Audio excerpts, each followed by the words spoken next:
actually write their books, get published, and to be able to have a way of earning a six-figure income that makes them comfortable. So if you're passionate about what you do, haven't you noticed that the more passionate you are, the less work it seems like? Right, exactly. So that's what I like to do. I like to show people how to find their passion and then how to live that passion. So I have a really hard time if I work at home, and if I'm at home, I'm working. But I never feel like it's work. And always to me, it seems like, you know, it's just the way my mind is working. I'm always engaging in like, what else can I do? How can I do it better? What can I learn? So I take at least one teleseminar every single week because I believe in improving my skills, whatever it happens to be. I teach blogging classes, and I take at least one blog class every month. I teach sales, and I take sales training courses outside. You know, as big as the Bay Area is, we're minuscule compared to what the rest of the world is doing. So I like leaving the Bay Area and going to places where masters will be there so that I can learn from the best of the best. And when you're looking at what you can do to be impassioned about what you want to do to earn your income, learning from the people who have done it well, and you emulate people who are successful, it's much easier than trying to copy somebody who might be like, how many of you have really worked a corporate job? Corporate America, right? So I was in this Fortune 500 company. I started at 27 and I was in service, and I was in service side for 18 months, and they pushed me into sales because I was gonna quit. I was traveling. I was in and out of 5 states every week and driving 1,000 miles a week after flying like that. It was brutal. I woke up in Denver one day, I didn't know where I was. I didn't know where I was supposed to go. I mean, I was that mixed up. So there's this travel phobia that happens when you're on the road all the time. And I would leave 6 in the morning on Monday, and I'd come home usually 10 midnight every Friday. And it was exhausting. I just felt like I was in a revolving door, and I never knew if I was coming or going. So I said, you know, I can't do this anymore. And they said, well, we've already talked about it. We want you in sales. And kicking and screaming. You know, I didn't want to be one of those people. I didn't want to be a salesperson. You know, they were pushy, right? They were like used car salespeople, and I didn't want to be one of them. I didn't want other people to think that I was like that.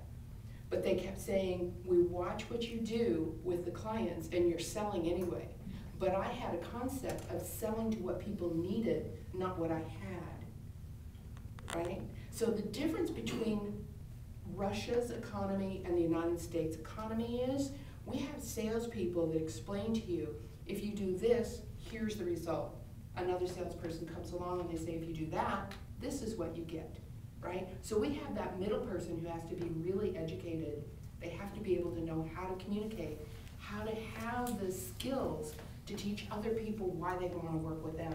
And I became a master at sales. And the way I did that, I started out by taking Dale Carnegie courses. Anybody else taken a Dale Carnegie course? You know, I love that stuff. Part of Dale Carnegie teaches you how to remember names. Does anybody have trouble doing that? Right? You know why? You're so worried about what you're going to say, you can't remember what the other person is saying to you. So my partner in this Dale Carnegie class was Hans Cadet Kalsa. This was in 1981. Isn't that amazing? So when I think about the way they teach this, imagine a man sitting in a hotel on his hands, that's Hans. A page cadet walks by and says, call, sir. Hans Cadet Kalsa. 1981, I've never forgotten his name. And it helped break that habit, because part of not remembering is thinking you can't remember. Right? So once we adjust, if you ever catch yourself saying, I can't, I want you to adjust how you say what you're saying. I want you to start converting the way you think about things. How many of you have heard of NLP? Right? Neuro-linguistic programming. It's a way of reprogramming how you believe, what it is you're saying, what it is that you believe you're capable of. So imagine that somebody says, I'm really not good at sales. Guess what? They're not good at sales. But if someone says, I'm great at sales, the likelihood of them being great at sales is much better than somebody saying, I'm not good at sales. So in neurolinguistic programming, when you catch yourself saying something that's negative or that isn't supportive, they teach you to wear a rubber band. Have you ever seen that? And you snap the rubber band every time you catch yourself doing something negative. And it actually sends a shock wave to your brain, which interrupts the pattern to help you break that pattern. So I came up with a way that isn't as painful and it doesn't leave scars. So what you do, right here on your wrist, you actually flick your wrist with your fingertip. And it sends a little shock wave to your fingers and it interrupts your brain pattern. So the next time you catch yourself saying something that doesn't support you, right? How many times have you ever heard somebody say, that cake was so good it's to die for? Have you ever wanted to die for a piece of cake? No. Not me. I think it's good enough to live for. So what we do is we change our patterning, right? When you say I can't, you're just reinforcing. If anyone has ever accomplished something, so can you. I don't care what it is, right? You might have to train for it. You might have to change some of your habits. But if somebody else has already accomplished it, so can you. And that's what I want you to think about, right? So start challenging yourself. How many of you actually keep a journal? Do you know what every successful self-made millionaire has done? Two things. Kept a journal and belonged to a mastermind group, right? Do you remember hearing about Napoleon Hill and the mastermind groups? The wealthiest self-made millionaires in the United States had only one thing in common. They all belonged to a mastermind group. So let's say you assemble a group of 6 to 10 people and you meet once a month and you challenge each other. What are you going to accomplish this month? By when? What are the steps? What do you need? What gets in your way? What challenges you to keep you from actually doing that? And then you come back the next month and you say, okay, this is what I accomplished, but this is where I had a difficult time. Now this is what I'm going to commit to doing in the next 30 days. When you become accountable, you either have a coach or you belong to a mastermind group. And they're really easy to develop, right? Because everybody wants to do a little bit more. I kind of think that if you were all perfectly happy with your life, you probably wouldn't be here tonight, right?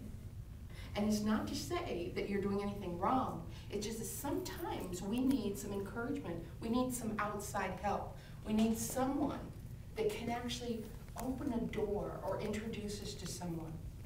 You need somebody that's not a family member either. I find that most of the time family members can be awfully or negative. Well, it isn't that so much, but if all of my friends, and this was something I learned when I went to a T. Harv Eker event. You all know T. Harv Eker, right? Millionaire Mind. You can actually get T. Harv, his books, and you can go, if you ask me nicely, I will show you how to get to his weekend seminar free. It's a $1,000 weekend seminar. And they actually teach you how to change some of your patterning, some of your thinking. And he comes to the Bay Area at least once a year. So this is what happens. When you have 4 friends, 2 make less than you, 2 make more than you. And I started thinking about that and I thought, well, what would happen if everybody I know makes more than me? Does that shift my reality? And it truly did. I increased my income by 50% that year. So the people who used to make less than me, I would say, you know, I'd love to get together with you, but let's just have coffee. I only have a half an hour. So instead of spending a half a day with them, or we'd go out to an art and wine festival, and by the end of the half a day, I'm depressed because they're so depressing, right? And it affected me. I emulate the people around me. So when somebody's in a bad mood, I get really quiet. When somebody's in a good mood, I get uplifted, I get creative. I start using my right brain.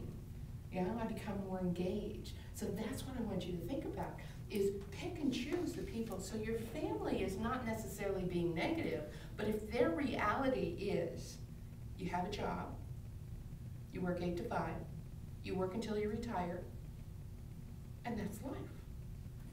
And you break out of the mold and you want to do something different, that makes them uncomfortable. So it's not necessarily negative, but they want everybody to stay in their comfort zone. They don't want somebody in the family to be setting an example, because then they might have to be challenged. And they don't want to be challenged. Not everybody wants to be challenged, bless you. So what I want you to think about, you remember the book, If You Could Do Anything You Want and Money Wasn't an Issue, what would you do? Do you remember? Anybody read that? So let's say that you win the lottery tomorrow. Do you know what you would do with the rest of your life? Would you do a philanthropic program where you're helping other people? There is no reason why you can't take something you're passionate about and actually create it as an income.